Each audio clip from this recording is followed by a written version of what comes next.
Hello everyone, welcome to YTH India get success with us. आज की इस video में हम प्रॉफिट एंड लॉस का हम करेंगे थर्ड पार्ट। अगर आप लोगों ने अभी तक फर्स्ट और सेकंड पार्ट नहीं देखा है तो फिर आप अभी जाकर देखें, आपको चीज़ें और भी ज़्यादा इजीली समझ में आने लगेगी।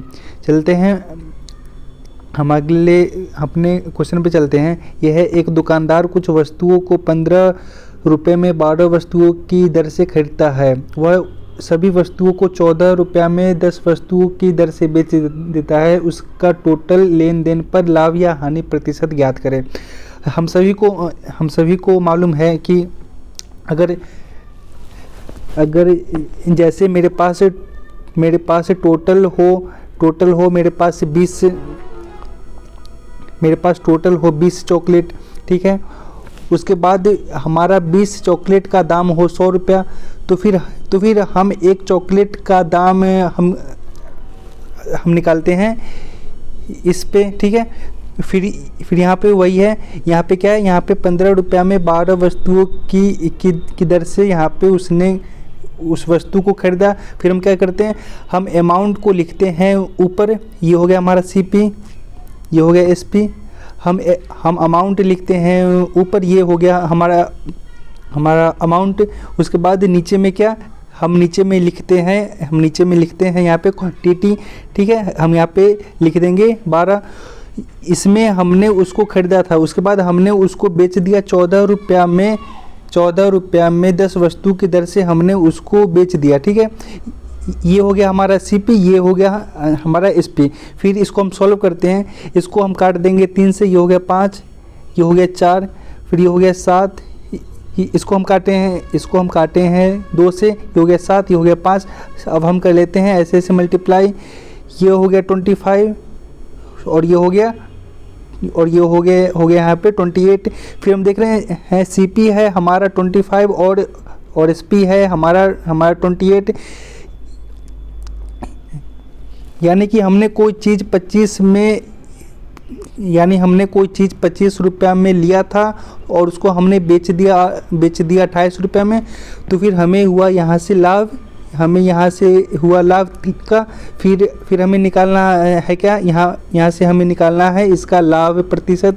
फिर इसका फार्मूला क्या होता है, लाभ गुना में 100 बटा में CP।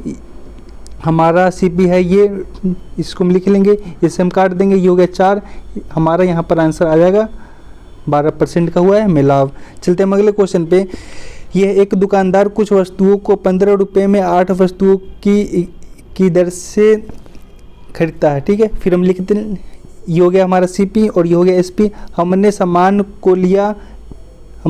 को लिया यहाँ पे 15 रुपया में 8 वस्तु की दर से और उसको हमने बेच दिया 18 रुपये में 10 वस्तु की दर से। फिर इसको हम सॉल्व करते हैं, इसको हम काट देंगे 2 से। ये हो गया 9, ये हो गया 5। फिर इसको हम ऐसे मल्टीप्लाई हम कर लेंगे। ये हो गया 75 और ये हो गया 72। यानी कि हमारा CP है 75 और हमारा सेलिंग प्राइस है 72। तो फिर यहाँ से हुआ हमें हानि, तो फिर हम यहाँ से निकाल लेते हैं हानि। उसके बाद हमें निकालना है यहाँ से हानि प्रतिशत। फिर हम कैसे निकालते हैं, हानि गुना में 100, नीचे में CP है हमारा 75, लिख लेंगे 75। इसको हम काट देंगे, ये हो गया 25, इसको हम काट देंगे, ये हो गया 4। यानी कि हमें 4% का हुआ है हानि। चलते हैं अगले क्वेश्चन। इसमें क्या है, एक दुकानदार कुछ वस्तुओं को 1 रुपये में 3 वस्तु की दर से खरीदता है। उतने ही वस्तुओं को 1 रुपये में 4 वस्तुओं की दर से खरीदता है। वह उन वस्तुओं को 2 रुपये में 3 वस्तुओं की दर से बेच देता है। उसका टोटल लाभ या हानि प्रतिशत बताएं। फिर हम लिख लेते हैं यहाँ पे CP, ये हो गया CP और ये हो गया SP। फिर हमने 1 रुपये में लिया था यहाँ पे ये 3, उसके बाद हमने लिया था 1 रुपये में 4। यहाँ पे हो गया हमारा यहाँ पे हो गया हमारा 2 वस्तु हमने लिया था यहाँ पे, ठीक है। उसके बाद उसको हमने बेच दिया 2 रुपये में। यहाँ पे हमने लिया था 2 वस्तु, इसलिए हम इसमें मल्टीप्लाई हम कर देंगे 2 से, ठीक है। ये हो गया, इसका एलसीएम हो जाएगा 12, हमने लिख दिया यहाँ पे। ये हो गया 4, 3, फिर इसका मल्टीप्लाई कर लेंगे, ये हो गया 4/3। फिर इसको हम सॉल्व कर लेंगे, ये हो गया 7/12 रेशियो 4/3। फिर इसको हम ऐसे ऐसे मल्टीप्लाई कर लेंगे, ये हो गया 21 रेशियो 48। इसको अब हम 3 से हम कर देंगे कैंसिल, ये हो गया 7 रेशियो 16। फिर ये हो गया हमारा CP और ये हो गया SP। यानी हमने कोई चीज़ 7 रुपये में लिया और उसको हमने बेच दिया 16 रुपये में, तो फिर हमें यहाँ से हो गया 9 का लाभ। फिर हम कैसे निकालते हैं, 9 गुना में 100 बटा में CP यानी 7। फिर ये हो गया 900 बटा में 7, इसका आंसर हो जाएगा 128.4/7% का हुआ हमें लाभ। चलते हैं हम अगले क्वेश्चन पे। सोनू 60 रुपये में 20 सेब की दर से सेब, उसके बाद उतने ही सेब 60 रुपये में लिया। ठीक है, फिर यहाँ से हो गया CP, ये हो गया SP। उसने सबसे पहले 60 रुपये में लिया 20 सेब, उसके बाद उसने लिया 60 रुपये में सेब, हमने लिख दिया यहाँ पे। उसके बाद उसने बेच दिया 60 रुपये में उसने बेच दिया 25 सेब की दर से। यहाँ पे हमने 2 बार लिया, इसलिए हम इसमें कर देंगे 2 से मल्टीप्लाई। फिर इसको हम काट देंगे, ये हो गया 3, ये हो गया 2। फिर इस दोनों को हम कर देंगे ऐड, ये हो गया 5 रेशियो 120/25। फिर इसके बाद इसको हम ऐसे मल्टीप्लाई कर लेंगे, ये हो गया 125 रेशियो 120। फिर ये हो गया CP और ये हो गया SP। हमने कोई चीज़ 125 में लेकर उसको हमने 120 में बेच दिया, यहाँ से हो गया हमें हो गया यहाँ से हानि। फिर हम निकाल लेते हैं इसका हानि प्रतिशत, हानि गुना में 100, नीचे में CP, हमारा CP है 125। फिर इसको हम सॉल्व कर लेंगे, ये हो गया 25, ये हो गया 4, यानी कि हमें 4% का हुआ है हानि। हम चलते हैं अगले क्वेश्चन पे। यह है एक दुकानदार कुछ वस्तुएं 2 रुपये में 3 वस्तुएं खरीदता है। अब पहले से दुगुना वस्तुएं 3 रुपये में 2 वस्तुओं की दर से वो खरीदता है। उसके बाद सभी वस्तुओं को 3 रुपये में 2 वस्तुओं की दर से उसको बेच दिया, तो फिर उसका टोटल पे लाभ या हानि प्रतिशत निकालना है। ये हो गया CP, ये हो गया SP। फिर क्या है CP, उसने 2 रुपये में 3 वस्तुओं की दर से खरीदा। उसके बाद उसने 3 रुपये में 2 वस्तुओं की दर से उसने खरीदा दुगुना, इसलिए हम इसमें कर देंगे यहाँ पे 2 से मल्टीप्लाई। फिर उसने उसको बेच दिया 3 रुपये में 2 वस्तुओं की दर से उसने उसको बेच दिया। यहाँ पे हम देख रहे हैं, यहाँ पे है हमारा टोटल, यहाँ पे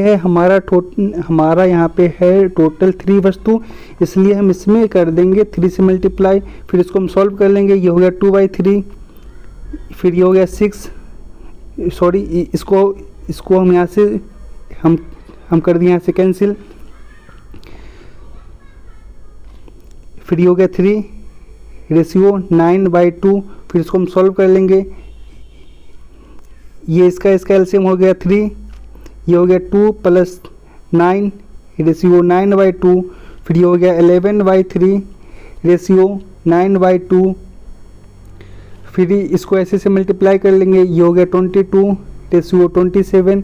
ये हो गया हमारा CP और ये हो गया हमारा SP।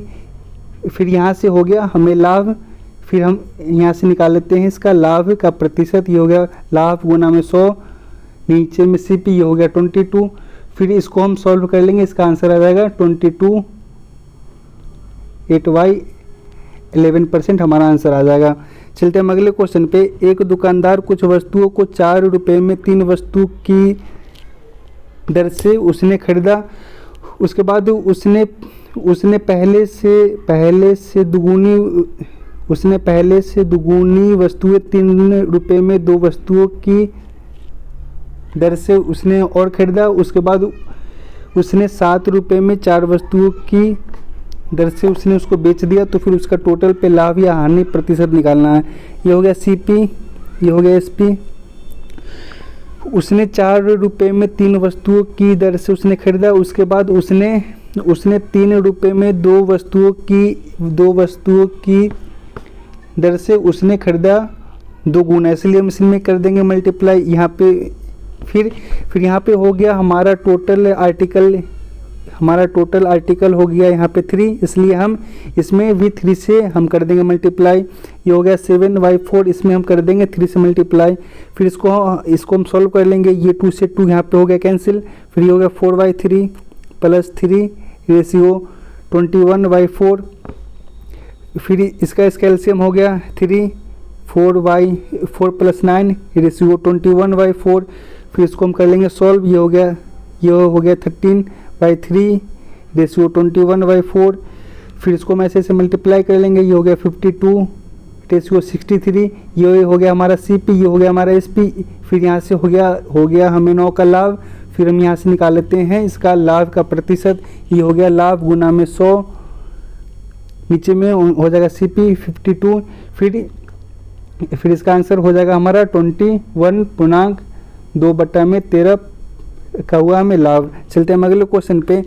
यह है एक दुकानदार कुछ वस्तुओं को 1 रुपये में 3 वस्तुओं की दर से खरीदता है। कुछ वस्तु 1 रुपये में 2 वस्तु की दर से खरीदता है। वह इन सभी वस्तुओं को 2 रुपये में 3 वस्तु की दर से बेच देता है। ठीक है, यहाँ से हम निकाल लेते हैं CP, ये हो गया SP। उसने 1 रुपये में 3 वस्तुओं की दर से उसने खरीदा। उसके बाद उसने खरीदा 1 रुपये में 2 वस्तु की दर से। उसके बाद उसने उस सभी को बेच दिया 2 रुपये में 3 वस्तुओं की दर से। उसके बाद कह रहा है फर्स्ट टाइप और सेकेंड टाइप का अनुपात है 2:3, यानी कि ये है 2 और ये है 3। यहाँ से हमारा टोटल आर्टिकल हो गया 5, इसलिए हम इसमें 5 से हम कर लेंगे मल्टीप्लाई। ठीक है, तो फिर इसको हम सॉल्व करते हैं, ये हो गया 2/3। उसके बाद ये हो गया 3/2 रेशियो, ये हो गया। फिर इसको हम सॉल्व कर लेते हैं, इसका एलसीएम हो गया 6। फिर ये हो गया 4 + 9 रेशियो 10/3। फिर इसको हम सॉल्व कर लेंगे, ये हो गया 13/6 रेशियो 10/3। इसका हम कर लेंगे मल्टीप्लाई ऐसे। ये हो गया 39 रेशियो 60। फिर इसको हम, ये हो गया हमारा CP और ये हो गया हमारा SP। फिर हम क्या करेंगे, यहाँ से हो गया हमें लाभ 21 का। फिर हम निकाल लेंगे इसका लाभ का प्रतिशत, ये हो गया लाभ गुना में 100, नीचे में ये हो गया नीचे में CP। इसको हम सॉल्व कर लेंगे, ये हो गया 13/7। इसका आंसर हो जाएगा 53.11% हमारा आंसर हो गया ये। अगर आपको वीडियो अच्छी लगी तो फिर वीडियो को लाइक शेयर सब्सक्राइब करना ना भूले। Thank you.